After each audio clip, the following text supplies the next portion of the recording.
බුද්ධාභිවන්දන समन्त चक्रवालेषु अत्रा गच्छन्तु देवता सद्धम्मं मुनिराजस् सुनन्तु सग्ग मुक्कदं ධම්මස්සවන කාලෝ අයං බදන්තා ධම්මස්සවන කාලෝ අයං බදන්තා ධම්මස්සවන කාලෝ අයං බදන්තා නමෝ තස්ස භගවතු අරහතු සම්මා සම්බුද්දස්ස නමෝ තස්ස භගවතු අරහතු සම්මා සම්බුද්දස්ස නමෝ තස්ස භගවතු අරහතු සම්මා සම්බුද්දස්ස සල්ලවකවතේති සද්ධා බුද්ධ සම්පන්න වාසනාවන්ත ගුණගරුක කාරුණික පින්වත්නි මේ පින්වත් සෑම සියලු දෙනාම මේ වෙලාවේදී බලාපොරොත්තු වන්නේ මෙත් සදහම් විකාසයේ මෙත් 10කත් ධර්ම දේශනාව ශ්‍රවණය කරන්නට. විශේෂයෙන් අද දවසේදී දායකත්ව ධර්මානුශාසනාවේ දායකත්වයේ ගැන කටයුතු කරන පින්වතුන් පිළිබඳව සඳහන් කරලා ඔබට ධර්මානුශාසනාව සිද්ධ කරන්නට බලාපොරොත්තු වෙනවා. දායකත්ව ධර්ම දේශනාවක් ළඟා කරගන්නවා කියලා කියන්නේ තා වටින කෙන පින්කමක්. ධර්ම දානීය තමයි ලෝකයේ තියෙන වටිනම දානීය හැටියට සඳහන් කරන්නේ. බණපදයක් දේශනා කරවලා ඒ දේශනා කරන ධර්මීය තුලින් තමන්ගේ වගේම තව කෙනෙකුගේ ජීවිතය හදන්නට පුළුවන්කම තියෙනවා නම්, ගොඩනගන්නට පුළුවන්කම තියෙනවා නම්, අකුසලයෙන් මුදවන්නට පුළුවන්කම තියෙනවා නම් ඒක මහත් වටින පින්කමක් බවට පත් වෙනවා. ඒ නිසා අද දවසේදී මේ ධර්මානුශාසනාවේ දායකත්වයේ දරාගෙන කටයුතු කරන පින්වතුන් උතුරු අයර්ලන්තයේ පදිංචි හරිස් ප්‍රනාන්දු මහත්මයා සහ ශාමලී අනුරුද්ධිකා මහත්මිය ඇතුළු පිරිස තමයි අද දවසේදී මේ පින්කමේ දායකත්වයේ දරාගෙන කටයුතු කරන උතුරු අයර්ලන්තයේ පදිංචි හරිස් ප්‍රනාන්දු මහත්මත් ඒ වගේම ශාමලී අනුරුද්ධිකා මහත්මිය ඇතුළු කොටගෙන පවුලේ හැමදෙනාම විශේෂයෙන් අරමුණු කීපයක් එයත් හදවතේ තබාගෙන තිබෙනවා.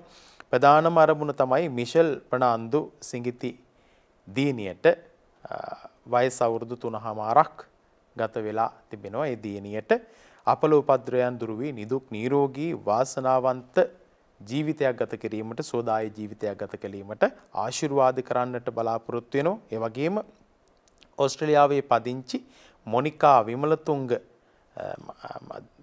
මහත්මියට දරු සම්පතක්, නිරෝගී දරු සම්පතක් ප්‍රාර්ථනා කරලා මේ පින්කම සිද්ධ කරන්නට බලාපොරොත්තු වෙන නිසා විශේෂයෙන් අපි මිෂෙල් ප්‍රනාන්දු දිනියටත් සිඟිති දිනියටත් ආශිර්වාද කරලා රත්නත්‍රි ආශිර්වාද බලය චිරජීවනයේ ආයුර ආරෝග්‍ය සැප සම්පත්තිය වර්ධනය කර ගැනීමට, දියණියගේ සියලු ග්‍රහාපල උපද්‍රවයන් දුරු කර ගැනීමට, සිත ශාන්ති යහපත ලැබීමට, සියලු කටයුතු සාර්ථකව සිද්ධ කිරීමට අපි රත්නත්‍රයේ තුනුරුවනේ ආශිර්වාද බලය මිෂෙල් දියණියට ප්‍රාර්ථනා කරලා ඒ වගේම මොනිකා විමලතුංග මහත්මියට නිරෝගී දරු සම්පත්තියක් ළඟා කර ගැනීමට හැකියාව ශක්තිය ලැබේවා. රටට දයට ඒ වගේම ලෝකයට දයහිතකාමී වැඩහිතකාමී දරුවෙක් බිහි කිරීම සඳහා එතුමියට ශක්තිය ධෛර්යය තුනුරුවන්ගේ ආශිර්වාදය ලැබේවා කියලා මේ වෙලාවේදී අපි සාදු කියලා ප්‍රාර්ථනා කරමු. ඒ වගේම එච් ලීලාවති ආර් රංජනී මෑණිවරුන්ටත් ඒ වගේම එම්.පී.එස්. සේන පියාණන්ටත් ප්‍රභාස් ගිහාන් ශුරේෂ් යන සහෝදරයන්ටත් ශිමාලි සචි සහෝදරයන් ඇතුළු පවුලේ සියලු දෙනාටම නිරෝගී සම්පන්නිය දීර්ඝායුෂ ලැබීමටත් එයත් බලාපොරොත්තු වෙනවා. ඒ නිසා ඒ සියලු දෙනාටම තුනුරුවන්ගේ ආශිර්වාද බලය මව්පියවරුන්ට ඒ වගේම සහෝදරයන්ට මේ සියලුම දෙනාටම පවුලේ හැම දෙනාටම නිරෝගීමත් සෝදායක ජීවිත කාලයක් ගත කිරීමට මේ ධර්මානුශාසනාව සිද්ධ කිරීමේ ආශිර්වාද බලයේ ශක්තිය ධෛර්යය ලැබේවා කියලා සාදු කියලා අපි මේ වෙලාවේදී ප්‍රාර්ථනා කරමු. හරිස් ප්‍රනාන්දු මහත්මයාගෙත් ශාමලී අනුරුද්ධිකා මහත්මියගෙත් සියලු කටයුතු ඒ වගේම සර්වෝපකාරයෙන් සාර්ථක වේවා, සියලු බලාපොරොත්තු ඒකාන්තයෙන් ඉස සිද්ධ කර ගැනීමට හැකියාව ශක්තිය ලැබේවා කියලා සාදු කියලා ප්‍රාර්ථනා කරමු. හොඳයි පින්වත්නි, අපි මේ ධර්මානුශාසනාවෙන් බලාපොරොත්තු වන්නේ පුජ්‍යලයක් තමන්ගේ ජීවිකාව අරගෙන යනකොට කොහොමද සරලව තමන්ගේ ජීවිතය ගත කරන්න කියන කාරණාව.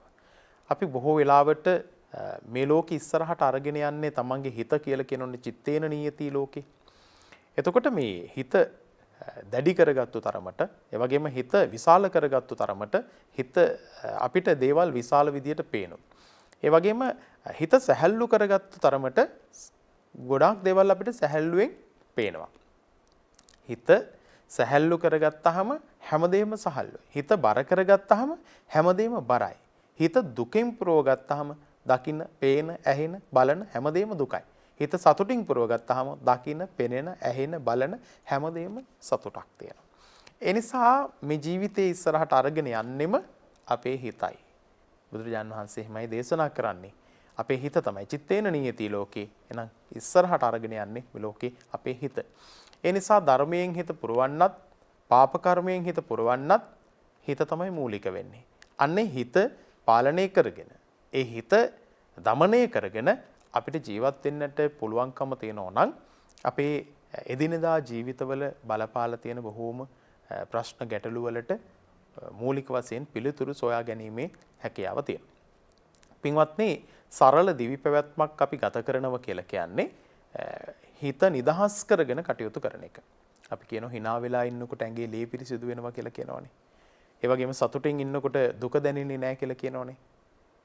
ඒ වගේම අපි සතුටට හරි ආසයිනේ. සතුට අපි කැමතියිනේ. ඒ කැමැත්ත ඇති කරගෙන සතුටක් ජීවිතයට ලැබුණට පස්සේදී හැම වෙලාවෙදිම අපිට සතුටින්ම ඉන්න පුළුවන් නම් ඒක ඊටමත් වටිනවා. අපි උත්සාහ කරන්න ඕනේ ඒ සතුට ළඟා කරගන්න. හැබැයි අපි බැලුවොතින් පින්වත්නි මේ සතුට තියෙන්නේ කොහෙද කියලා. සතුට තියෙන්නේ. සතුට හොයාගෙන යනකොට කොහෙද අපිට සතුට තියෙන්නේ? පිපෙන කුසුම් පරවෙන එක තමා වග සතුට තියෙන්නේ හැමදා තමා ළඟ. දුකට මුලයි ආශාවන් නොමැති අග ලැබෙන දෙයින් සැනසුම දුක නිවෙන මග. අපි ගත්තොත් එහෙම පිපෙන කුසුම් පරවෙන එක තමා වග. දැන් අපි මල් පිපෙනකොට කැමතිනේ. ලස්සන ලස්සන මල් පිපෙනකොට, සුවඳවත් මල් පිපෙනකොට අපි කැමති. ඒ මල් පරවිලා යනකොට අපි අකමැති. හැබැයි අපි අකමැති වුණා කියලා මල් පරවෙන එක නවතින්නේ නැහනේ. පිපෙන කුසුම් පරවෙන එක තමා වග. මලක් පිපුණොත් පරවෙන්නම සිද්ධ වෙනවා. ජීවිතයක් ලැබුණොත් ඒ කෙලවරක් දකින්න සිද්ධ වෙනවා. කන්දක් නැග්ගොත් පල්ලමක් හමු වෙනවා. ඒක තමයි ස්වභාවය. සතුට තියෙන්නේ හැමදා තමා ළඟ. නම් මේ සතුට කියන එක තියෙන්නේ පින්වත්නි හැමදාම තමන් ළඟ. මගේ සතුට වෙන කෙනෙකුට අරන් යන්නත් බෑ. මට වෙන කෙනෙකුට දුක ගෙනත් දෙන්නත් බෑ. එහෙනම් සතුට කියන එක මගේ ළඟ නම් තියෙන්නේ මම දැනගන්න ඕන ඒ සතුට ආරක්ෂා කරගන්න. එතකොට සිත කියන එක මට සාපේක්ෂ නම්, මගේ හිත මට සාපේක්ෂ නම් මට පුළුවන්කම තියෙන්න ඕන ඒ හිත හදා ගැනීමේ වැඩපිළිවෙලක් ක්‍රියාත්මක කරගන්නට. ඒ නිසා අපි බොහෝ වෙලාවට කරන්නේ තව කෙනෙකුට ඒක දාන එක නේද? ඔයා නිසා මට සතුට නැති වුණා. ඔයා නිසා තමයි මම අද දුකින් ඉන්නේ. ඔයා නිසා තමයි මම මේ සතුටින් ඉන්නේ. එහෙම දානවනේ නේද? කවුරු හරි සතුටින් ඉන්නකොටත් කියනවා අනේ ඔයා මට හම්බෙච්ච නිසා තමයි මං අද ජීවිතේ මේ විදියට සතුටින් ඉන්නේ කියලා කියනවා. ඒ වගේම කියනවා ඔයා හම්බෙච්ච නිසා තමයි මං මේ විදියට දුකින් ඉන්නේ කියලාත් කියනවා. හොඳට බලන්නකො නේද? එතකොට කවුරුවත් මුණ ගැහිච්ච හින්දා කවුරුවත් මේ ලෝකේ සතුටින් ජීවත් වෙන්නේ නැහැ. එහෙමනම් විතරාගී බුදුරජාණන් වහන්සේ මුණ ගැහිච්ච තැන්වලදී තමයි එහෙම සතුටක් තියෙන්නේ. ඒ වගේම විතරාගී උතුමෙක් මුණ ගැහිච්ච තැනක තමයි එහෙම සතුටක් තියෙන්නේ. කෙලෙස් වලින් පිරිච්ච කවුරු මුණ ගැහුණත් ලෝකේ සතුටක් නැහැ. ලෝකේ තියෙන්නේ දුකක්. එතකොට ඒ කෙලෙස් ප්‍රහීන කරපු යම් කිසි උත්මයෙක් මුණ ගැහුණොතින්, කල්යාණ මිත්‍රයෙක් අපිට මුණ ගැහුණොතින් අපිට ඒ දුකින් අත් මිදෙන්නට පුළුවන්කම තියෙනවා. නැතිනම් මොකද වෙන්නේ? දැන් අපි හිතනවා ඔයා නිසා තමයි මං සතුටින් ඉන්නේ කියලා හිතුවොත් එයා නිසා තමයි දැන් සතුට කියන එක පැත්තකින් මම පව් කරන්න තියෙන කැමැත්තත් සතුටක් වෙන්න පුළුවන්. සතෙක් මරණ එක සතුටක් වෙන්න පුළුවන් කෙනෙකුට. තව කෙනෙකුට පහර දෙන එක සතුටක් වෙන්න පුළුවන් කෙනෙකුට. තව කෙනෙකුට දුකක් දෙන එක සතුටක් වෙන්න පුළුවන් කෙනෙකුට. තව කෙනෙකුට දෝෂාරෝපණය කරන එක, අඩන්තේට්ටම් කරන එක ඒක සතුටක් වෙන්න පුළුවන්. නේද? ඒ වගේ සතුටක් කෙනෙක් මුණ ගිහිලා ලැබෙනවා නම් නේද? කල්යාණ මිත්‍රත්වයක් නැති විශේෂයෙන්ම අපිට අවඩ පිණිස ඉන්න යාළුවෝ ඉන්නවා. යාළුවොත් එක්ක අපි ගනුදෙනු කරනකොට, ඒ මිත්‍රයොත් එක්ක ගනුදෙනු කරනකොට, අමිත්‍රයොත් එක්ක ගනුදෙනු කරනකොට ඒ හරහා අපි වැරදි වැඩවලට පෙළඹෙනවා. වැරදි වැඩ කරන එක සතුටක්. අම්මා එපා කියනවා, අප්පච්චි එපා කියනවා, වැඩිහිටියෝ එපා කියනවා. එපා කියන දේ කරන එක ඒගොල්ලන්ට සතුටක්. එතකොට සතුට කියන එක ඒ විදිහට ගන්නත් පුළුවන්කම තියෙනවා. ඉතින් හොඳ දේවල් සිද්ධ කරනකොට එහෙනම් බලන්න තමන්ගේ විනාශය සකස් කරගන්නේ වෙන කවුරුවක් නෙවෙයි, තමන් විසින්ම ඒක සකස් කරගන්නේ. එහෙනම් අපි පුරුදු පුහුණු කරගත යුත්තේ එවන් ජීවිතයක් ළඟා කරගන්නට හරියට මේක තේරුම් අරගෙන කටයුතු කරන්න තමයි අපි මේක කරන්නට ඕනකම තියෙන්නේ. දැන් අපි සතුට කියන දේ අපි හොයාගෙන යමුකෝ. කොහොමද අපි මේ සතුට කියන එක ළඟා කරගන්නේ? එක්තරා කවියක් තියෙනවා. සයනයක් ඇත එහෙත් නිති නැත, බොහෝ පොත් ඇත දැනුම නැත, ආහාර ඇත කුස ගිනි බිඳක් නැත, සියුම් වනමුත් සොඳුරු බව නැත. ගෙයක් ඇතමුත් නිවහනක් නැත, ඔසුද ඇත එනමුත් සුවෙක් නැත, ඇතත් මේ සැප සතුට නම් නැත, ආගමක් ඇත විමුක්තිය නැත කියලා. දැන් බලන්න අපිට මේ කොරෝනා වසංගතයත් එක්ක අපි හැමෝටම ලස්සන පාඩමක් කියලා දීලා තියෙනවා. අපි බලමුකෝ. සයනයක් ඇත එහෙත් නිදි නැත. අපේ නිවස් වලට අපිට අඩුපාඩු තියාගෙන ජීවත් වෙන්න බැහැනේ. අපි අඩුපාඩු කොහොම හරි සම්පූර්ණ කරගන්න උත්සාහ කරනවා. එතකොට සයනයක් ඇත එහෙත් නිදි නැත. ඕන තරම් ගෙවල් වල ඇඳන් තියෙනවා. නිදන කාමරවල. හැබැයි මිනිස්සුන්ට ඇඳන් තිබුණට නේද, බ්‍රෙඩ් එකක් තිබුණට නිදා ගන්න වෙලාවක් නැහැ. මිනිසු නිින්දක් නැහැ. විටකදී ආර්ථිකයේ පසුපස යන, විටකදී සතුට පසුපස යන, විටකදී තව කෙනෙක් අභිබවා යාමට පසුපස යන හේතු කාරණා නිසා රාත්‍රියේදී නිින්දට යන මිනිස්සු රාත්‍රියේ නිින්ද බොහෝ සෙයින් අඩු කරලා තියෙනවා.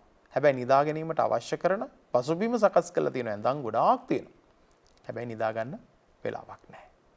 තියෙන ඇඳේ නිදා ගන්න වෙලාවක් නැහැ. එක්ක වාහනේ නිදා ගන්න පුළුවන්. නැත්තම් කාර්යාලයක ඔෆිස් එකක කොතන හරි නිදා ගන්න පුළුවන්. එහෙම තියෙනවා. සයනයක් ඇත එහෙත් නිදි නැත. ඇඳන් තිබුණට වැඩක් නැහැ. නිින්දක් අපිට නැත්තම්. ඒ නිින්ද හොයාගන්න ඕනේ කවුද? අපිමයි. හැබැයි අපි මේ නිින්ද හොයාගන්න නැත්තම් වැරද්ද. ඔයා නිසා මට නිදි මරන්න උනා කියලා කියනවා. නෑ. ඒක එයා නිසා වෙච්ච දෙයක් නෙවෙයි. ඒ මම නිසා වෙච්ච දෙයක්. මගේ අනවශ්‍ය යෙදීම් නිසා වෙච්ච දෙයක්. අපි හිතන්න ඕනේ එහෙමයි. ඒතකොට ඒ අනවශ්‍ය යෙදීම් වලට අපි යොමු වෙන්නේ නැහැ. අපි හැමදේම අල්ල ගන්නවනේ. යාළුවද, මිත්‍රයාද, හොඳද නරකද හැමදේම අපි අල්ල ගන්නවා. අවශ්‍ය දේද අනවශ්‍ය දේද හැමදේම අල්ල ගන්නවා. ඒක මගේ කරගන්නවා. ඒ මගේ කරගත්තට පස්සේදී ප්‍රශ්න හුඟක් වැඩි වෙනවා. ඒක නිසා මගේ නිින්ද මම නැති කරගෙන තියෙනවා. සයනයක් ඇත එහෙත් නිදිද. බොහෝ පොත් ඇත දැනුම නැත. හුඟක් පොත්පත් තියෙනවනේ. ලංකාවේ කොච්චරනම් පොත් තියෙනවද? ඔබ ඉන්න ලයිබ්‍රරි වල මොන තරම් පුස්තකාලවල පොත් තියෙනවද? ඔය කොච්චර පොත් තිබුණත් අපි ළඟ දැනුම තියෙනවද? දැනුම නැහැ. අපි එකේ පන්තියේ ඉඳලා 13 වසර දක්වා අරගෙන ගියේ පොත් ටික කොච්චරක්ද කියලා බලන්න. ඔය ටික කොහොම හරියට කියවුවනම් කොච්චර දැනුමක් තියෙනවද බලන්න. එතන ඉඳලා විශ්වවිද්‍යාල දක්වා, එතන ඉඳලා ආචාර්ය මහාචාර්ය උපාධි දක්වා අපි කොච්චරනම් පොත් අරන් ගිහින් තියෙනවද? කොච්චර පරිශීලනය කරනවද? ඒ පරිශීලනය කරන්න යනකොට නේද මේ මානව වර්ගයා හැම කෙනෙකුටම අවශ්‍ය කරන පොත්පත් තිබුණට අපි කියවන්නේ අපේ විෂයට අදාළ පොත්පත් ටික විතරයි.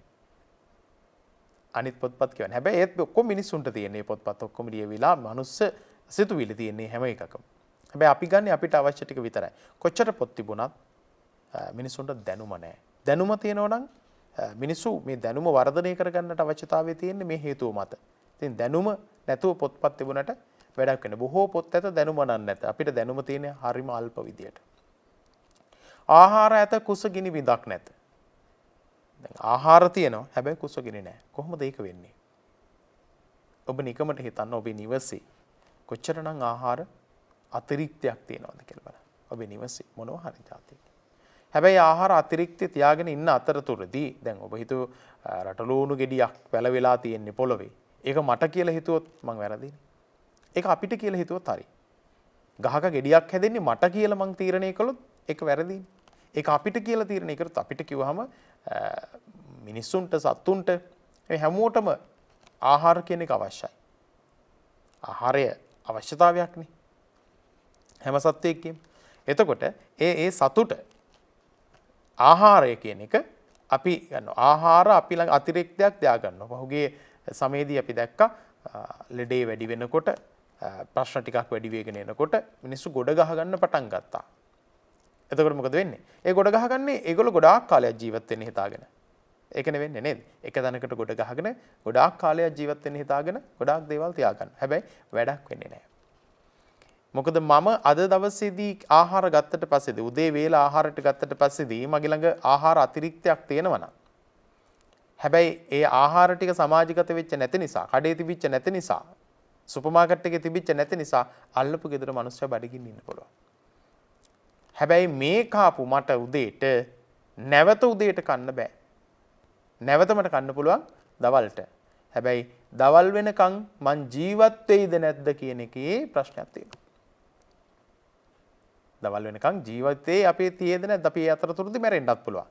එතකොට ඒ මැරෙන වෙලාවේදී බැරි වෙලා හරි අපිත් කෑම ටිකක් කාලා අර නැති කෙනාට කෑම ටිකක් දුන්නා නම් අවසන් දානෙත් අපි කරගත්තු එක වෙනවා. ආහාර ඇත කුසගිනි විදක් නැත. වැඩිපුර ආහාර තියෙන්නේ නේද? අපි මනුස්ස වර්ගයා වෙනස් වෙන්නේ ඔනොතන. ඉතින් සරල දිවි පැවැත්මක් අපි නෑ. ඒකයි ගොඩ ගහගත්තාම අපිට තියෙන මේ ප්‍රශ්න ටික. දැන් සමහර ලාවට සීනි වෙළඳාමක් කරනවා නම් නැත්තම් වෙන හාල් වෙළඳාමක් කරනවා නම් ඒ මිනිස්සු අතිරික්ත ගොඩ ගහ ගන්නවා. ගොඩ ගහගෙන ඒ මිනිස්සුන්ගේ මනස දෙලෝලු හරි මොනවා හරි පළතුරු හරි දැන් විකුණන මොනවා හරි ගොඩ ගහ ගන්නවා. සමහරවිට මිල වැඩි වෙනකොට අඩු වෙනකොට හංගනවා. වැඩි වුණාම විකුණන්න හදනවා නේද? ඒ වගේ බොහෝ අකටයුතුකම් සිද්ධ කරනකොට එයාගේ මනස මොකද්ද වෙලා තියෙන්නේ? එයාගේ මනස තියෙන හොඳ පැත්තකට නෙමෙයි.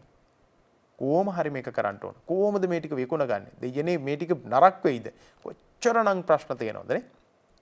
අපිත් ගොඩ ගහගත්තාම අනුන්ගේ ප්‍රශ්නත් අපිට දාගෙන තියෙනවා. අනුන්ගේ ප්‍රශ්නත් අපිට දාගෙන තියෙනවා. ඒ නිසා ආහාර තියෙනවා. ගොඩක් මිනිස්සුන්ට කුසගිනි නැහැ. බඩගිනි නැති වෙලාවට ආහාර තියෙනවා. අර මිනිස්සුන්ට බඩගිනි වෙලාවටවත් ආහාරයක් නැහැ. මොකද ඒ ආහාර ටික අපි ළඟ. ඒකේ මුදල් අපේ වෙන්න පුළුවන්. ආයෝජනය අපේ වෙන්න පුළුවන්. නමුත් ඔබ කල්පනා කරන්න ඕනේ මේ මං කියන කාරණාව.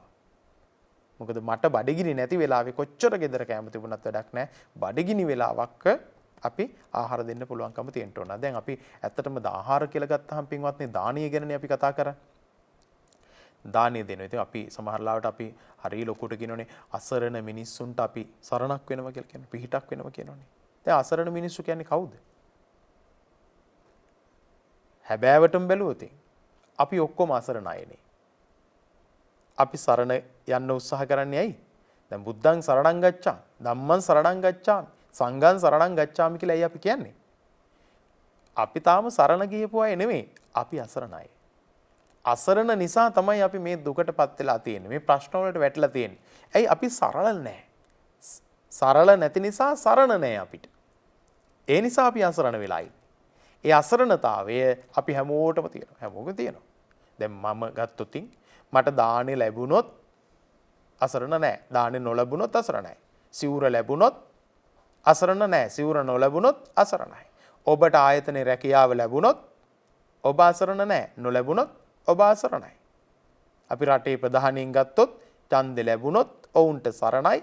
ඡන්දෙ නොලැබුණොත් අසරණයි. එතකොට අපි ඒගොල්ලන්ට පිහිට වෙන එක තමයි ඡන්දෙ දෙනවා කියලා කියන්නේ.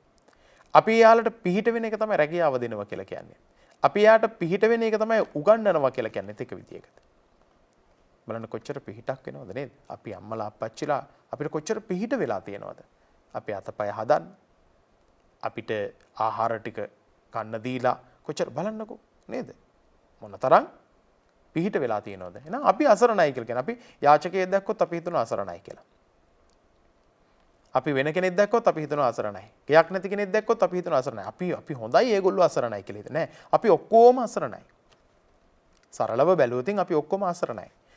හැබැයි අපිට හිතන්න පුළුවන් මෙහෙමයි. එයාට නැති වෙන්නත් මට ලැබෙන්නත් හේතුව මොකද්ද? මම ගියාත්මේ දීලා තියෙනවා. එයා දීලා නැහැ. එයා ඒක නිසා යදිනවා, ඉල්ලනවා. මට තියෙනවා, එයාට දෙන්න පුළුවන්කම තියෙනවා. එහෙමනම් ඒ සංසාරගත කුසල කර්මයේ සිද්ධ කරගන්න ඔබ හිතන්න යාචකයෙක් අපි ළඟට ආව. අපි කියමු හිඟන්නේක් අපි ළඟට එනවා කියලා කියන්නේ ඇයි? ඒක මට පිළිසරණ පතා එන්නේ.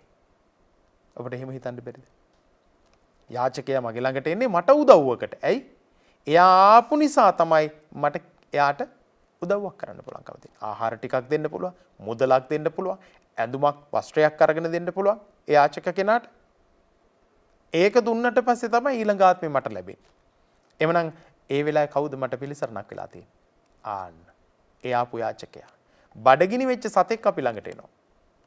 ඒ බඩගිනි වෙච්ච සතා අපි ළඟට එන එකම අපිට පිළිසරණක් නේ. එයාට බඩගිනි නැත්තම් අපි ළඟ කොච්චර ආහාර තුනත් එයා කන්නේ නැහැ.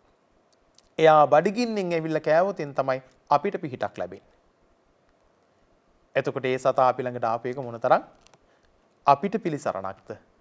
සංසාරේට කොච්චර පිනක්ද ඒ සතා ඔස්සේ අපි කරගත්තේ. එයාගේ නොලබීම එයාගේ පැත්තක්. හැබැයි එයාගේ නොලබීම වගේම යාපෙන් ඉල්ලනවා කියන්නේ අපේ ලැබීම. අපි හිතනු කෙනෙක් දෙයක් ඉල්ලන එක අපේ නොලබීම කියලා. නෑ, ඒ අපේ ලැබීම. මොකද අපිට ඒක දීලා කුසලයක් කරගන්න පුළුවන්කම තියෙනවා. ඒ වගේම තමයි සියුම් වනමුත් සොඳුරු බවන. අන්න මේ අපි කතා කරපු සල්ල උකවුත්ති කියන තැන මේ කරණීයමෙත්ත සූත්‍ර දේශනාවෙන් සරල දිවි පැවැත්මක් ඇති කරගන්න ඕන. එතකොට චාම්භාවයක් අපි ඇති කරගන්න ඕන. මේ චාම්භාවය කියන එක සරලතාවය ඇති වෙන්නෙම සීලයත් එක්ක. දැන් සීල් ගන්න පන්සලට යන දවසට බලන්නකෝ. මාල නැහැ, වලලු නැහැ, බේස්ලට් නැහැ. නේද? මහ පරිමාණෙන් අපි භාවිතා කරන සෙරෙප්පු සපත්තු අපි දාන්නේ නැහැ. හිස්වැසුම් අපි පළඳින්නේ නැහැ. බලන්නකෝ කොච්චර සරලද කියලා. කොච්චර සරලද? දැන් අපි හිතමු අපි කරන සමහර ශරීර සැලසුම්, ඒ ශරීරවලට අපි කරන යම් යම් මේකප් ආදී කොච්චර බලන්නකෝ තොල් පාට කරලා නැහැ, ඇස් පාට කරලා නැහැ, නිය පාට කරලා නැහැ. පන්සලට යනවා. මේ සීල් ගන්න යන දවසට කොච්චර පහසුද? කොච්චර සරලද? අමාරුවෙන් අපහසුවෙන් දත් මිටි කාගෙන විකාගෙන අපි එහෙම ඉන්න අවශ්‍යතාවයක් නැහැනේ. හරි සරලව බලන්න ශරීරයේ ඍජුව තියාගෙන අපිට ඉන්න පුළුවන්. උතුරු සලුවක් විතරයි අපේ කරේ තියෙන්නේ. අමතරව. අපේ වස්ත්‍ර වලට අමතරව. එතකොට බලන්න කොච්චරනම් සැහැල්ලුද කියලා නේද? අර එහෙන් පොට අරන් දාන්න, මෙහෙන් පොට අරන් දාන්න, අර එහෙන් තද කරගන්න, මෙහෙන් බොත්තම් දාගන්න, එහෙන් ගලව ගන්න නේ. කොච්චර ටයිපටි හිර කරගන්න, තද කරගන්න, සාරි අරහෙට මෙහෙට කරගන්න, කොච්චර දවසකට ඇඳුම අතේ තියාගෙන කොච්චර මහන්සි වෙනවද බලන්න. හැබැයි සරල දිවි පැවැත්ම කියන්නේ. මේ බලන්නකෝ ඔබට වඩා විශාල ඇඳුමක් මේ සිවුර කියලා කියන්නේ. හැබැයි සරලයි. හරිම සරලයි මේ සිවුර. ඒක ශරීරයට පොරව ගත්තට පස්සේ කීප විටක් අඳින්න සිද්ධ වෙයි, පොරවන්න සිද්ධ වෙයි. හැබැයි සරලයි. අරෙන් හදන්න මෙහෙන් හදන්න එහෙම කිසි දෙයක් නැහැ. ඒක සරල දිවි පැවැත්මක්. ඇඳුමින් පැළඳුමින් පවා සරල වෙන්න ඕනේ. ආහාර ගත්තොත් එහෙම දැන් සමහර වෙලාවට අපි සරල දිවි පැවැත්මෙන් යන්නේ. දැන් සමහර වෙලාවට අපි අල කෑවොත් අල කීප විදිහට කනවද? දැන් අපි කට්ලට් එකටත් අල දාලා කනවා. අල හොදිත් හදලා කනවා. අල බෙදුමටත් දාලා කනවා. බැස්සා තමයි සමහර වෙලාවට අල සුප් එකටත් දාලා බලන්න. හැබැයි කොහොම දැම්මත් ඒ අලීම තමයි. නේද? කොහොම දැම්මත් අලම අලමනේ.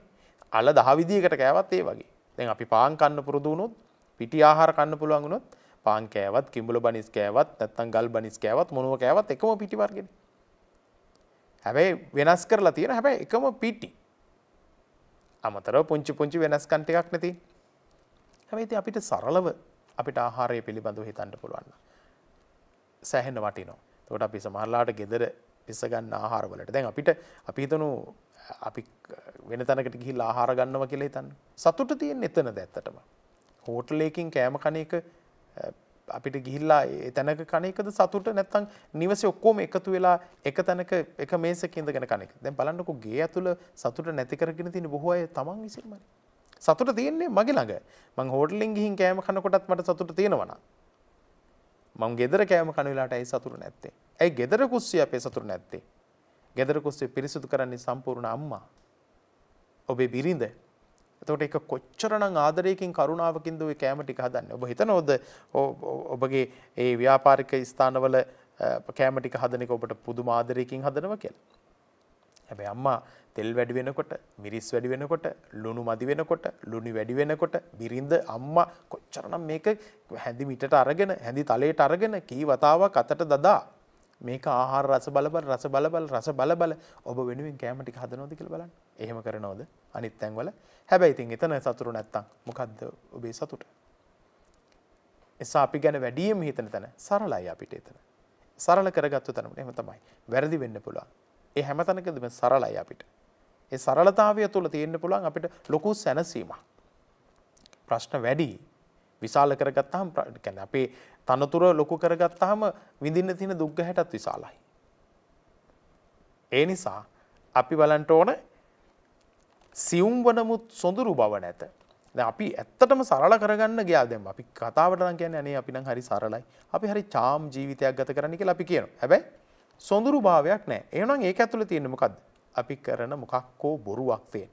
එතකොට අපි පුරුදු පුහුණු කරන්න ඕන මෙන්න මේ සරලතාවය සහ සාමූහිකත්වය කියන එක පුරුදු කරන්න ඕන gedara තියෙන. දැන් ඔබට පුංචි උදාහරණයක් මම මතක් කරන්නම්. එක ගුරුවරියක් දවසක් පුංචි ළමයි කණ්ඩායමක් එකතු කරලා මේ ළමයි කණ්ඩායමට දෙනෝ ක්‍රියාකාරකමක් කරන්න. මොකද්ද මේ ක්‍රියාකාරකම? බැලුම් බෝලයක් පුම්බලා එක්කෙනාට එක ගානේ බැලුම් බෝල දීලා ඒ බැලුම් බෝල පුම්බලා ඒ බැලුම් බෝලි ගහනවා ඒ පුංචි දරුවගේ නම ගහලා ඒ බැලුම් බෝලේ හුලන් ටික යවලා එක ගොඩකට දාලා කවලම් කරනවා. කවලම් කරලා විනාඩි දෙකක් දීලා අර ළමයි 30 දෙනෙක් හිටියා එතන. ඒ ළමයි 30 දෙනාට කියනවා පුතාලා තමන්ගේ බැලුම තෝරගෙන එන්න විනාඩි දෙකක් ඕගොල්ලන්ට දෙන්නම් කියලා. දැන් මේ දරුවෝ ටික මොකද කරන්නේ? දුවගෙන ගිහිල්ලා අර බැලුම් බෝල ගොඩේ අවුස්සනෝ දැන් තමන්ගේ මොකද තමන්ගේ නම ගහපු බැලුම හොයනෝ දැන්. දැන් විනාඩි දෙකක් ගියා කාටවත් තමන්ගේ නම ගහපු බැලුම නම් හොයාගන්න බැරි වුණා. මේගොල්ලෝ හෙලකුන් ටීචර් මේක හරියන්නේ නැහැ. මේක නම් කරන්න බෑ කියලා. ඊට පස්සේ කියනවා නෑ ඕගොල්ලන්ට විනාඩි දෙකකින් කරන්න පුළුවන්. අනේ අපිට නම් බෑ ටීචර් කියලා. කොහොමද කරන්නේ කියලා. නෑ පුතේ මං කියලා දෙන්නම් ක්‍රමේ. ඕගොල්ලෝ දුවගෙන ගිහිල්ලා අර බැලුම් ගොඩෙන් බැලුම් ටික ගන්නකෝ. ඒ අතට අහුවෙච්ච බැලුම ගන්න. ඔයාගේ බැලුම නෙවෙයි නම් ඔයා බැලුම අඳුරගත්තේ නැතු වුණාට හැබැයි ඔයාගේ යාළුවෝ ඔයා අඳුරනවා. ඔයා ඒ යාළුවගේ අතට ඒ බැලුම දෙන්න. ඒ යාළුවත් මොකද කරන්නේ? ඔයාගේ බැලුම වුණොත් ඔයාගේ අතට දෙයි. හැමෝම බැලුම් ඇඳුරුවේ නැතු වුණාට නම ගහපු බැලුම දන්නේ නැතු වුණාට යාළුවා අඳුරනවා. ඒ නිසා ඒ නම තියෙන දරුවා අඳුරනවා. ඒක නිසා ඕගොල්ලෝ ඒ ටික හොමාරු කරගත්තා නම් ඔයගොල්ලන්ට විනාඩි දෙකක් ඇතුළත මේක ඉවර කරගන්න පුළුවන්. මේ සාමූහිකත්වය බලන්න කොච්චරනම් මේක වටිනවද කියලා. මොනතරම් වටිනවද කියලා බලන්න. ඒ සාමූහිකත්වයෙන් එකතු කරගත්තට පස්සේදී ජීවිතේ දිනන්නට පුළුවන්කම තියෙනවා. ඒ සරලතාවය හැමෝම එකට එකතු වෙලා හැමෝම උදව් කරගෙන ඒ මනුස්ස සංහතිය තුල අපිට ගෙවන්න නිවස සරලව පවත්වා ගන්න. අපිට හැමෝටම ගැළපෙන පරිසරයක් නිර්මාණය කරන්න. ඒක අපච්චිට පුළුවන්, ඒක අම්මට පුළුවන්, ඒකයි තියෙන්නට ඕනකම තියෙන්නේ. නිසා සරල වෙන තැන, සියුම් වෙන තැන සොඳුරු භාවයක් තියෙනවා. සියුම් වෙන්නේ නැති තැන සොඳුරු භාවයක් නැහැ. ඒක තියෙන්නේ බොහෝ වෙලාවට ඒ බැල්ම පවා අපිට ලොකු බියජනක භාවයක් ගෙනෙනවා. ගෙයක් ඇතිමුත් නිවහනක් නැත. දැන් අපිට අපි ගෙවල් හදනවනේ. නිවහන කියන්නේ දැන් යම්කිසි මිනිස්සෙගේ නිදහසේ ජීවත් වෙන්න තැනට කියනවා නිවහන කියලා. දැන් අපේ නිවස් වල තියෙන්නේ මොනවාද? අපේ නිවස ඇතුලේ නිදහසක් තියෙනවද? දැන් සමහර අය නම් කියනවා ගෙදර යනවා කියන්නේ නම් මරන්ට වගේ කියලා කියනවා. නේද? මගේ නිවන මගේ පැල්පතයි කියලා කියන පොඩි දුවගේ සීනා පෙළයි පොඩි පුතුගේ කතා පෙළයි. පිය බිරිඳගේ සෙනෙහිවිලයි මගේ නිවන මගේ පැල්පතයි කියලා කියනවා. එතකොට ගෙයක් ඇතමුත් නිවහනක් නැත. අපි ගෙදරක් හදාගන්න. හැබැයි නිවසක් නිවහන කියන වචනේ තේරුම. අපේ හිතට නිදහස් වෙන්න ඕන අපි. අපේ ගත නිදහස් වෙන්න ඕනේ එතන. එතන කොහේ කියක් වැඩක් නැහැ. ගෙදර ආවට පස්සේ පුදුම නිදහසක් දැනෙන්නේ කියලා. ඒ නිදහස ඒ හැබැයි ඒ නිදහස ගන්න ඕනේ කවුද? තමන් අඩුපාඩු සහිතව නම් ගෙදර ජීවත් වෙන්නේ. වෙලාවට ආහාර ටික ගෙනත් දාගෙන නැත්තම් වෙලාවට අපි ලයිට් බිල ගෙවලා නැත්තම් වෙලාවට අපි දුරකථන බිල ගෙවලා නැත්තම් දරුවන්ගේ අඩුපාඩුකම් ටික වෙලාවට ගෙනත් දාලා නැත්තම් අන්න ඒ වෙලාවට එන වෙලාවට ගෙදරට ඔබට කඩේ යන්න වෙයි, සුපර් මාකට් එකට යන්න වෙයි, නැත්තම් ග්‍රාම සේවකව හම්බෙන්න යන්න වෙයි, එහෙම නැත්තම් වෙනත් තැනකට යන්න වෙයි. ඒ අදාළ ටික අදාළ වෙලාවට කරලා තිබ්බනම් එහෙම ඔබට මැදින් එන නැගිටින්න වෙන්නේ. දැන් අපි ඔක හොඳම උදාහරණයක් ගමුකෝ. ගෙදරක ඉන්න අම්මා කෙනෙක් නැත්තම් ලේලියක් කියලා ඔබ හිතන්නකෝ. අම්මා කියන වචනේ ගත්තොම ලේලි කියලා ගන්නටත් පුළුවන්. එතකොට නැන්දම්මයි මාමයින් දීත් ඉන්න පුළුවන්. තමන්ගේ මහත්තයත් ඉන්න පුළුවන්. දරුවොත් ඉන්න පුළුවන්. රාත්‍රී කාලයේ නිින්දට යන කාන්තාව ගෙදර.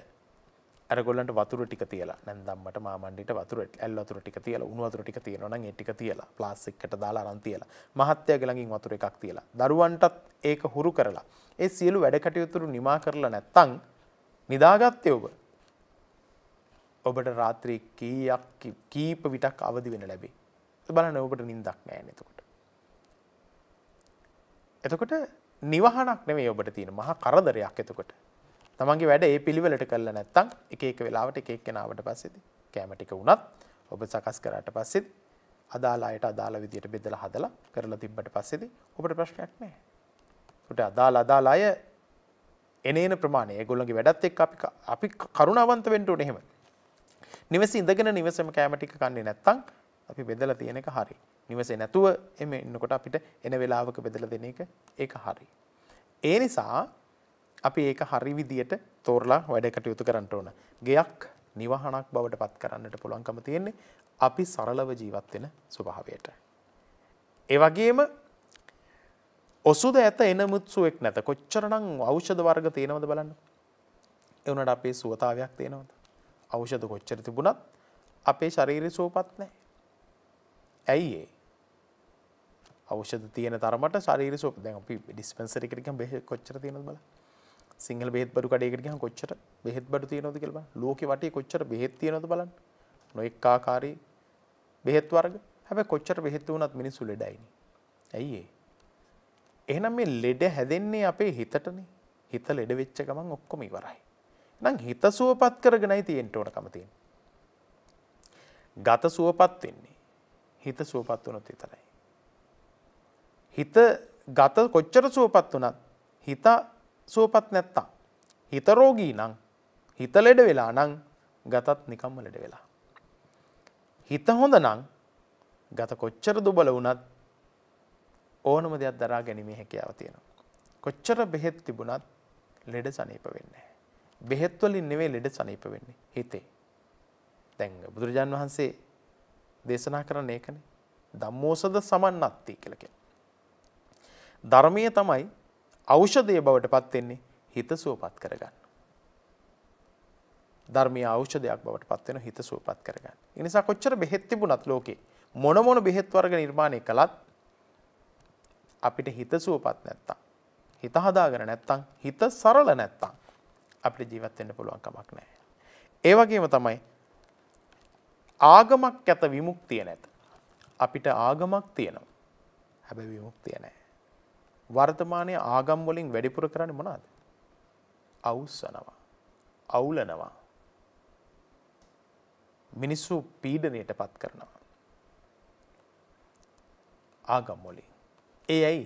ආගම් වල අර්ථය දන්නේ නැතුව, ආගම් වල හරය දන්නේ නැතුව, ධර්මයේ තියෙන ස්වභාවය දන්නේ නැතුව අන්තගාමී විදියට ආගම් වල කටයුතු කිරීම නිසා මිනිස්සු දුකටපත් වෙනවා. බයටපත් වෙලා. ඒක නිසා නොඑක් ප්‍රශ්න ගැටලු ඇති වෙන්නේ ආගම් නිසා.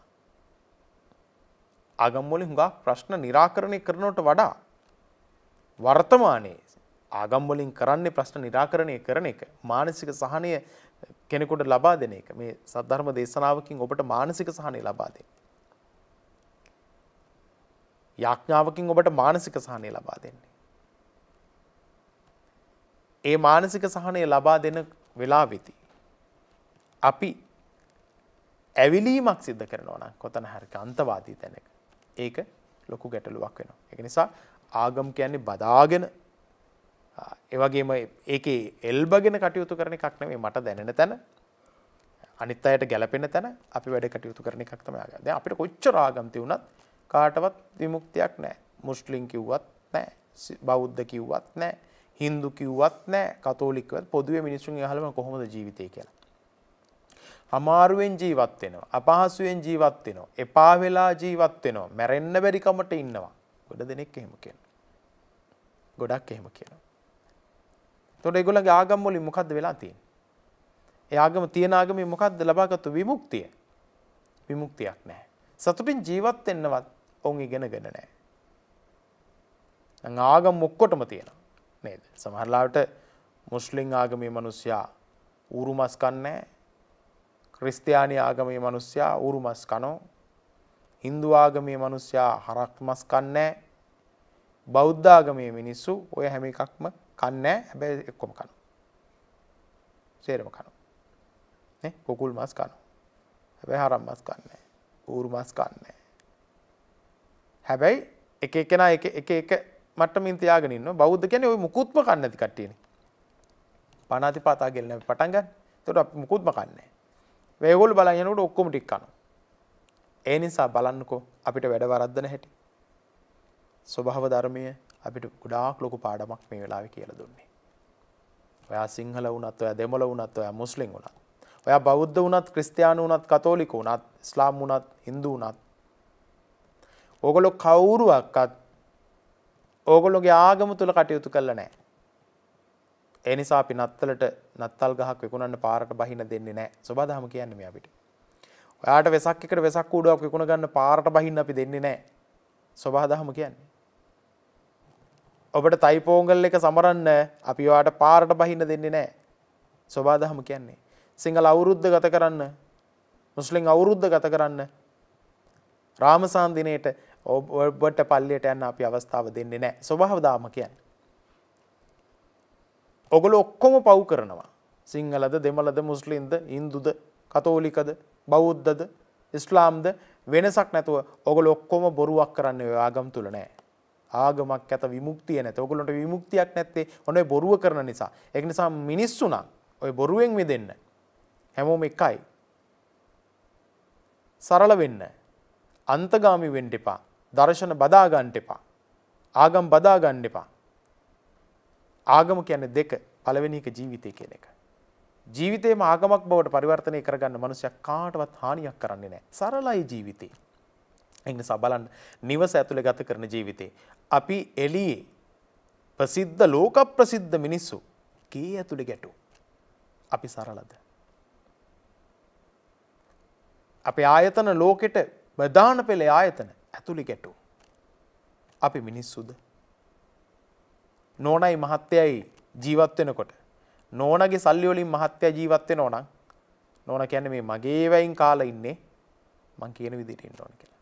මහත්තයාගේ සල්ලි වලින් නෝන ජීවත් වෙනවා නම් මහත්තයත් කියන නෝනට මගේ එක කාලා තමයි ඉන්නේ. හැබැයි ගේ ඇතුලේ ගැටුම් එළියට බහැලා වෙසක් පොයට දන්සල් දෙනවා. බලන්නකෝ ඇතුලේ ගැටලු නවත්ත ගත්තනම් සරලයිනේ. ඒ සරලතාවය අපි ඇති කර ගන්න ඕනේ. බුදුරජාණන් වහන්සේ දේශනා කරනවා ගිහියා සහ පැවිද්දා අතර වෙනස. ගිහියා කියන්නේ මොනරෙක් වගේ ලස්සනයි. මහා පිල් කලබක් උස්සගෙන අමාරුවෙන් යන්නේ. පැවිද්ද කියන්නේ හංසෙක් වගේ. පරිස්සම් වෙන්න ඕන. ලස්සනයි. හංසයා දියෙන් කිරි වෙන් කරගෙන අවශ්‍ය දේ විතරක් අරගෙන කටයුතු කරන කෙනෙක්. බරක් පතලක් නැහැ කියලා. කියන්නේ සරලතාවයයි පෙන්눔 කරන්නේ. මේ හිස ගහන්නේ මේ සරලතාවයට. රැවුල් බාන්නේ සරලතාවයට. ඇහිබඹ දෙක ගාන්නේ සරලතාවයට. සරල ඇඳුමක් පොරවන්නේ සරලතාවයට. ගහක් යට වෙන්න පුළුවන්. නැත්නම් වෙන තැනක වෙන්න පුළුවන්. අවුවකදී, සීතලකදී, රස්නෙකදී හැම තැනකදීම මේ ඇඳුම භාවිතා කරන්න පුළුවන්. මේක ඕනම සතෙක්ගෙන් ආරක්ෂා වෙන්න. මැසි, මදුරු ආදී පත්තෑ, ගෝනුසු මේ ආදී සතුන්ගෙන් ආරක්ෂා වීමට. සීතල, උෂ්ණය මේ දේවල් වලින් ආරක්ෂා වෙන්නත් මේ ඇඳුම භාවිත කරනවා. ඔබ මීට වඩා වියදම් කරලා ගන්න ඇඳුම් වලින් ඔබට ඒක ආරක්ෂා වෙන්න බෑ. සරල වෙන්න. ඒ සරලතාවය තුළින් අපේ ජීවිතය හදා ගන්නට පුළුවන්කම තියෙනවා. ඒ නිසා අපේ ආගම තුළ අපි විමුක්තිය හොයාගෙන යනවා. අපේ සරලතාවය ඇති කර ගන්න ඕන. දැන් ඔබ අපේ හිතන විදියයි ඔබ සරල කර ගන්න අවශ්‍යතාවය තියෙන එක්තරා මහත්යෙක් සහ නෝන කෙනෙක් ගෙදර හිටියා. මේ මහත්තයා වැඩ කරන ටිකක් ඈත ප්‍රදේශයක. ඒතර මෙයාට හැමදාම උදේ පාන්දර 3ට විතර නැගිටලා 5ට විතර ගෙදරින් යනවා. නෝනට හැමදාම කෑම උයන්න සිද්ධ වෙනවා. ඉතින් නෝන මොකද කරන්නේ? මහත්තයාගේ කැමැත්තෙන් එයාගේ ඉල්ලීම මත එක ව්‍යංජනයක් හදලා මහත්තයාට බෙදනවා කෑම. ඒකත් අරගෙන එයා ඔෆිස් එකට යනවා. ගිහින් ලියා ගත්තට පස්සේ දැන් වටේ ඉඳලා එනවනේ කණ්ඩායමක්. ඒ කියන්නේ කිට්ටුව ඔෆිස් එකට කිට්ටුව. ඉඳලා එන කට්ටියත් එක්ක දැන් බත් එක්ක කනකොට අහනවා අනේ මේ ඔයාට ගෙදර නෝන ආදරේ නැද්ද? මේ හැමදාම එකක් නේ හදලා ඉවන්නේ. අටමතර මේ ලුණු ගෙඩියක්වත් පොඩි කරලා උකට තියන්න බැරිද? ඊට පස්සේ කියනවා අනේ මගේ නෝනා ගොඩක් මහන්සි වෙලා මේක හදන්නේ උදේ 3ට විතර නැගිටලා. ඉතින් මට තව කරදර කරන්න බෑ. මේක දෙන එකත් ලොකු දෙයක්. මම උදේ 5ට ගෙදරින් එන්නේ කියලා කියනවා. නෑ ඉතින් පොඩ්ඩක් කියන්නකෝ. කිව්වට පස්සේ යා කරලා දෙයිනේ. ඒ ඔයා නිකන් කතා කරන්නේ නැතුව ඉඳලා හරියන්නේ නෑනේ කියලා කියනවා. දැන් මෙයාට මේ එක වෑංජනෙත් එක්ක කෑම කන එක මේ මිනිස්සුන්ට හොඳටම ඇති. මොකද එතන තියෙන නෝනාගේ සෙනෙහස ආදරේ උදේ 3ට නැගිටලා ඒ නෝනා කෑම ටික හදන එක තියෙනවා. හැබැයි අර වටේ බලාගෙන ඉන්න අයට ඒගොල්ලන්ට අපහසුතාවය දැනෙන්නේ නැහැ. ඒක නිසා දැන් මෙයාට මේ දිගින් දිගටම යාළුවෝ කරදර කරන මේක මානසික පීඩාවක් බවට පත් වුණා. මම දවසක් නෝනත් එක්ක කතා කරනවා. මම මෙහෙම කිව්වා කියලා හෙට ඉඳලා මට වෙනසක් කරන්න එපා. මේක කතා කරන්න කෙනෙක් නැති නිසායි මම ඔයත් එක්ක කතා කරන්නේ. මම කෑම ගන්න වෙලාවට අපි ඔක්කොම එකට කෑම ගන්න. ඒ නිසා මේ කට්ටිය අනම් කියනවා මෙන්න මේ විදිහට කියනවා. ඉතින් මම ඒත් කිව්වා මේ ඔයාට පුළුවන් විදිහට ඔයා මේක හදලා දෙන්න. මේක තමයි හොඳම දේ. මට මේක රසයි. කමක් නැහැ කියලා කියනවා. හැබැයි ඒත් මට hina වෙනවා කියලා. ඊට පස්සේ නෝනා කියනවා නෑ කලබල වෙන්න එපා. ඉතින් ඔයාට ලැජ්ජාවක් ඇති වෙනවා නම් මම ඒක වෙන්න දෙන්නේ නැහැ කියලා කියනවා. ඊට පස්සේ ඉඳලා උදේ ගිහි මහත්තයා ගිහිල්ලා බත් එක ලිහනකොට ඇත්තට මෙලෝලු වර්ග 5ක් තියෙනවා. දැන් මහත්තයා කෑම එක කෑවේ නැහැ. අනිත් අයට කන දීලා සද්ද නොකර හිටියා. ඇයි? එයාට දුකයි. එයා ඒ කියපු එපා කියලාත් කියපු වචනෙට නෝනා කොච්චර මහන්සි වෙලාද මං වෙනුවෙන් එළවලු 5ක් හදලා තියෙන මේ මිනිස්සයා මට කොච්චර ආදරයකින්ද කියලා හිතුවා. මෙයාට හරි දුකයි දැන්. කෑම කෑවෙත් නැහැ. ගෙදර ගිහලා අහනවා. ඇයි ඔයා එහෙම දෙයක් කළේ?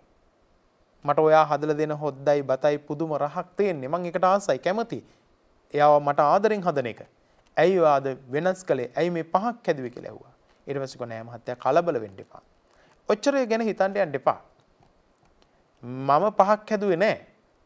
මං හැදුවේ එක එදා වගේම පෙර වගේම එක හොද්දයි හැදුවේ. හැබැයි මං ඒ හොද්දට එළවලු වර්ග 5ක් දාලා එකට තැම්බුවා. තම්බල මං බත් එකේ 5 තැනකට ඔයාට එළවලු 5 බෙදුවා කිව්වා. දැන් හරිනේ. දැන් එනෝනා ස්ථානෝචිත ප්‍රඥාව සරලයි. එළවලු 5ක්නේ ඔයන්නේ එකට තැම්බුවද 5 විදියකට ව්‍යංජන 5ක් ඇදුවද කියලා නෙවෙයි මිනිස්සු බලන්නේ. යාළුවෝ ටික වැළුවේ එක එළවලුවක් තියෙන නිසා.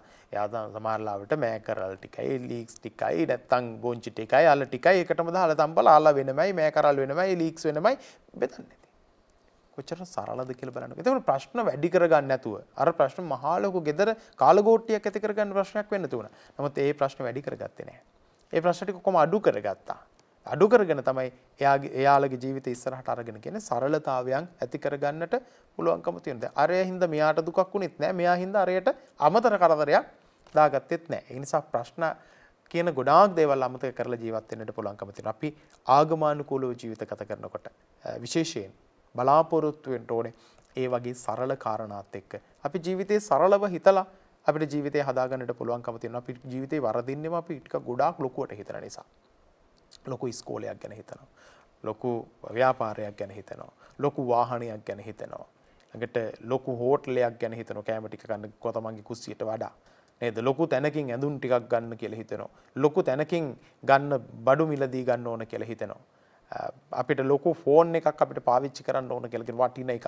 එහෙම කියනවා අපි නමුත් හැම එකකින් වෙන්නේ එක වගේ સિદ્ધාන්ත ටිකක්.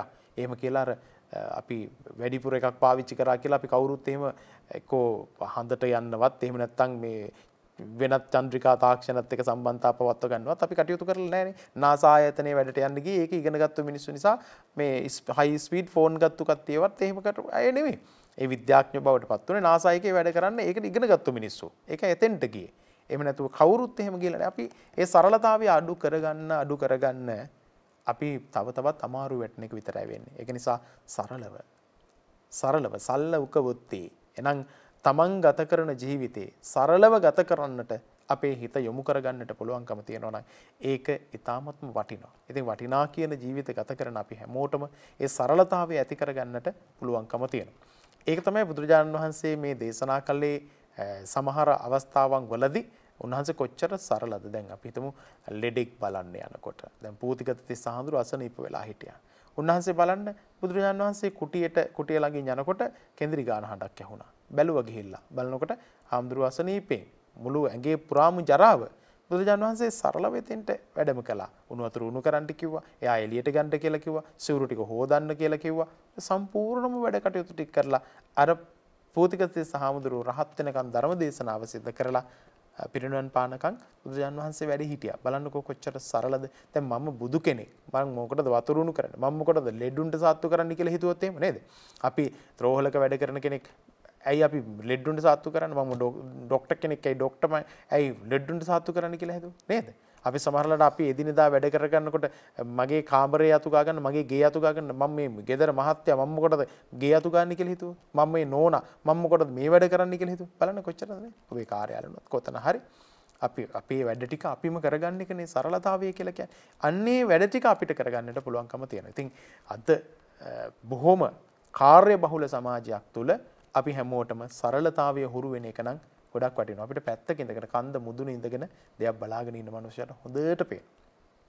සරලතාවයේ හිතේ තියාගෙන ජීවිතේ චිත්තේන නීති ලෝකෙ මේ හිත ඉස්සරහට අරගෙන යනවා ලෝකයේ කියන එක තේරුම් ගත්ත කෙනෙකුට ජීවිතේ ජීවත් කරන්නට පුළුවන්කම තියෙනවා. ඉතින් අද දවසේදී දායකත්ව ධර්ම දේශනාව මේ වෙලාවේ නිමාවටපත් කරන්නට බලාපොරොත්තු වෙනවා. අද දවසේ මේ පින්කමේ දායකත්වයේ දරාගෙන කටයුතු කරපු පින්වතුන් පිළිබඳව නැවත සිහිපත් කරනවා. උතුරු අයර්ලන්තයේ පදිංචි හරිස් ප්‍රනාන්දු මහත්මයාත් ඒ වගේම ශාමලී අනුරුද්ධිකා මහත්මිය කියන මේ දෙපළ තමයි මේ පින්කම සිද්ධ කරන්නට දායකත්වය අරගෙන කටයුතු කළේ.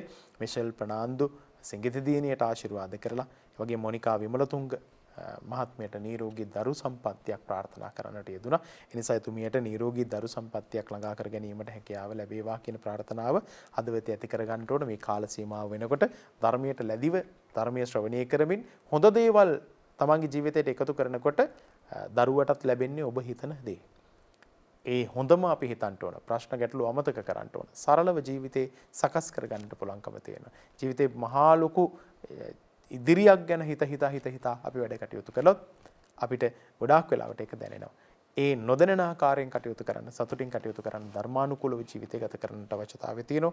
එච් ලීලාවතී මෑණියන්ටත්, රංජනී මෑණියන්ටත්, පියසේන පියාණන්ටත් ඒ වගේම ප්‍රභාස් ග්‍රිහාන් සුරේෂ් යන සහෝදරයන්ටත් ඒ වගේම ශිමාලි සචි සහෝදරයන් ඇතුළු පවුලේ හැම දිනාටමත් නිරෝගී සම්පන්නිය ප්‍රාර්ථනා කරලා හොඳ පින්කමක් අදව සිද්ධ කරන්නට ඉදලා ලංකාවාසී ලෝකවාසී මෙත් සදහම් විකාශය නරඹලා ධර්මයේ ශ්‍රවණය කරපු හැම සියලු දිනාටමත් විශේෂයෙන් මෙත් සදහම් විකාශයේ ප්‍රධාන අනුශාසක පූජ්‍යපාද ගණිකාමී ඥානදීප පඬිතු හමුදුරන් වහන්සේ ඇතුළු කොටගෙන ගෞරවනීය මහා සංඝරත්නයටත් මෙත් කාර්ය මණ්ඩලයේ හැම සියලු දෙනාටමත් රත්නත්‍රි ආශිර්වාද බලයේ චිර ජීවනයේ ආයුර ආරෝග්‍ය සැප සම්පන්නිය වර්ධනය කර ගැනීමට හැකියාව ශක්තිය ලැබේවා. මේ උතුම් ධර්මානුශාසනාව ශ්‍රවණය කරලා ජීවිතයට යමක් උකහාගෙන අත්පත් කර ගන්නට යුතුනා වූ සියලු කුසලානිසංස වලානිසංස වලින් හැම සියලු දෙනාටම උතුම් වූ නිර්වාණ සම්පන්නියම ළඟා කර ගැනීමට මේ පින්කම පාරමිතා ධර්මයක්ම වේවා කියලා අවසාන වශයෙන් සාදු කියලා ප්‍රාර්ථනා කරමු.